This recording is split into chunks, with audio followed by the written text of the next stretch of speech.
যে মা একসময় মারার জন্য সারা এলাকা তাড়া করত, সে মা আজ ফোন করে জিজ্ঞাসা করে, বাবা কবে বাড়ি আসবি, কবে তোর প্রিয় খাবারটা চুরি করে খাবি।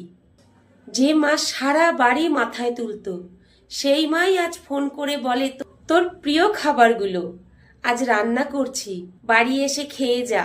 যে মা একদিন বলতো, হারামজাদা এত জ্বালাস আমাকে, কোথাও চলে যেতে পারিস না, সেই মাই আজ বলে, অনেক দিন তো বাড়ি থেকে চলে গেছিস, একটু আয় না বাবা, বাড়ি থেকে ঘুরে যা। যেই মা রাগ করে এক সময় বলতো, এত লোক মরে তুই কেন মরিস না, সেই মাই আজ বলে, বাবা সাবধানে থাকিস, নিজের খেয়াল রাখিস, তোর কিছু হলে আমি কিন্তু বাঁচব না। হ্যাঁ, মারা এমনই হয়। এমন মা সবারই আছে, যাদের ভালোবাসার কাছে পৃথিবীর সব ভালোবাসা মূল্যহীন।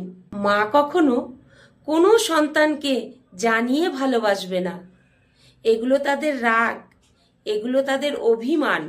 এগুলো মায়েদের রাগ বা অভিমান নয়, এগুলো মায়েদের ভালোবাসার বহিঃপ্রকাশ।